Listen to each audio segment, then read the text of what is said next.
The driver gives a couple of toots and a whistle and watches the rear of the train as it passes through the points.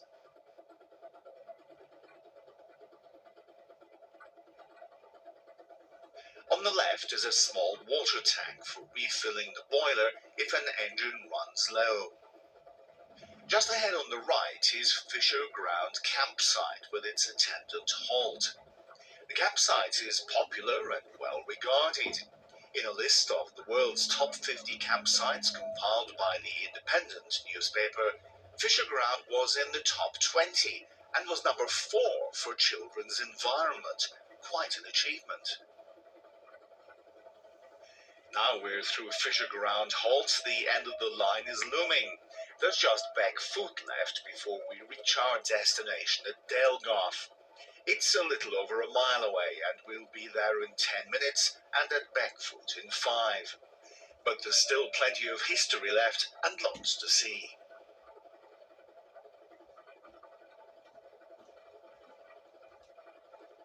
We've 3 significant climbs still to ascend on our journey, and the first is approaching now at Sprout House Curve. The gradient here is 1 in 52, and you'll see the marker shortly on the left.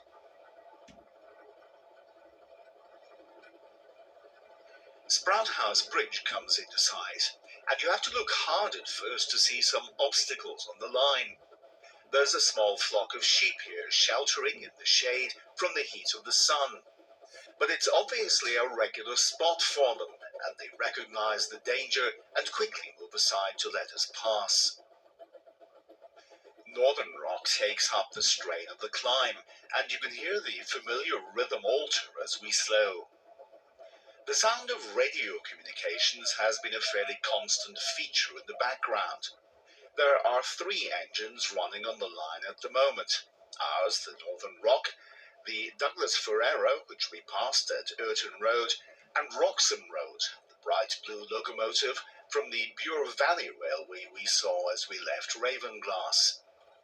Each is reporting its position on a regular basis to the signal box before being given permission to proceed. The system had been used in continental Europe, but the Ravenglass and Eskdale pioneered its adoption in the UK. It was then trialled by British Rail on a remote branch line and eventually adopted on a more widespread basis as a cost-saving measure. At the end of the next short straight, we'll enter Gilbert's Cutting. It's named after Colin Gilbert, one of the trio who formed a new company in the early 1960s to save Lalratty from closure. The line at this spot had simply followed the contours of the hillside, and as a result the bend was just a little too tight, causing the wheels of the longer locomotives to squeal against the rails. So the decision was taken to create a cutting through the granite to allow for a more gentle bend. It was an enormous amount of work, but we can enjoy its benefits today and admire the beauty of the rock close up as we pass through. The 6-mile marker appears on the left, and we've another mile to run. We're 3 minutes now from Beckfoot, so let's return for a moment to the history of this railway. It's fair to say that it had always struggled, although it catered for tourists. Many of the individuals or organizations owning it over the years were involved with mining originally or quarrying latterly, and the railway's fortunes were inextricably linked with the industry's success. The Keswick Granite Company bought the line from the Brocklebank family after the Second World War, but in 1953 Beckfoot Quarry was closed.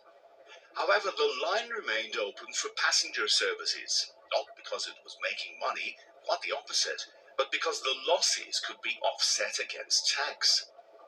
In 1957, the tax regime changed, and the railway was subsequently put up for sale. But although the desire to save the line was there, the money wasn't. But then Colin Gilbert stepped in. He was a stockbroker from Birmingham, and his sizable donation led to the Ravenglass and Eskdale Railway Preservation Society buying it at auction with further funds being provided on the day by Sir Wavell Wakefield, a local landowner. A separate company was formed to take operational responsibility, and in 1968 it became an integral part of the Wakefield family business. We've just passed Beckford Quarry, and the station is about 30 seconds ahead. We're currently running alongside the road up the valley, which is just the other side of the wall to our right. It was ultimately road transport which provided such a threat to the existence of many railways, but most would agree that the journey up Eskdale in the sunshine behind Northern Rock is vastly preferable to negotiating the narrow, winding roads in a car. The marker on the left shows we're climbing a 1 in 67 incline towards the station. It's the penultimate steep climb of the journey. The final one, a little steeper at 1 in 53 up Beckford Bank, is not far ahead.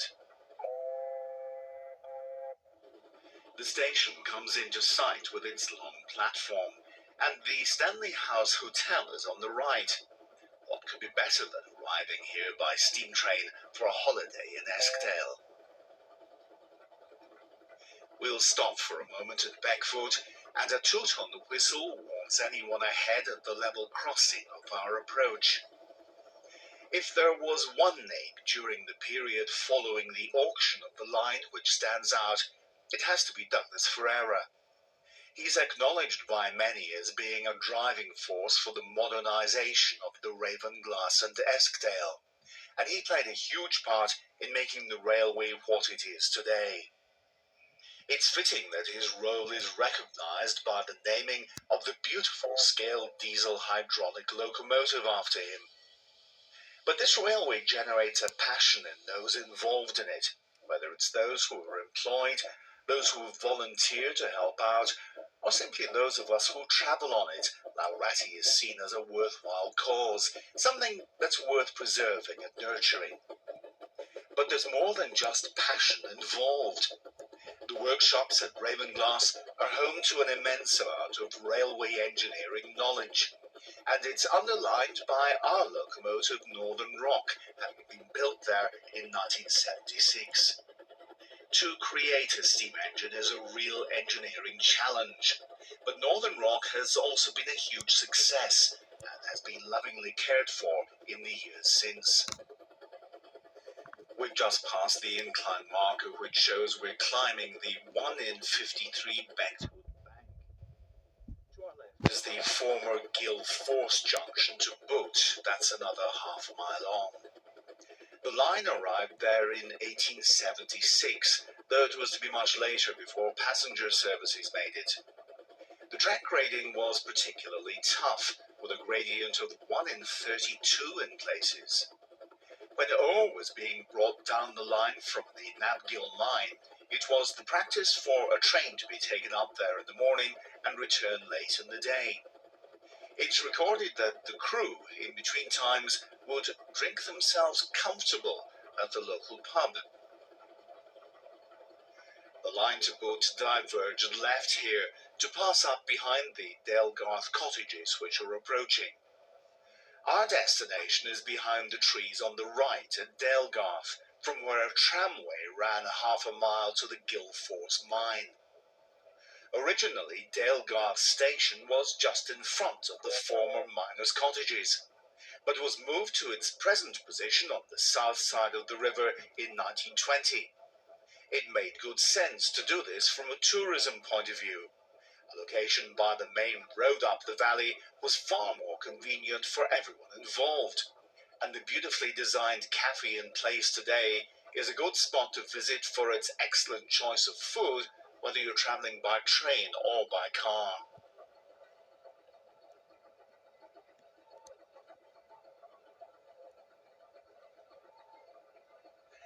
As we begin the final turn for Dalegarth, the mountain scenery revolves in front of us to reveal the peaks of Birkerfell and Harterfell.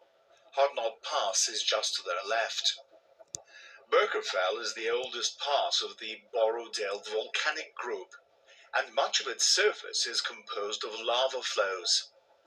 During the Ordovician period, 400 million years ago, this was a highly active area geologically and wouldn't have been the pleasant place it is today.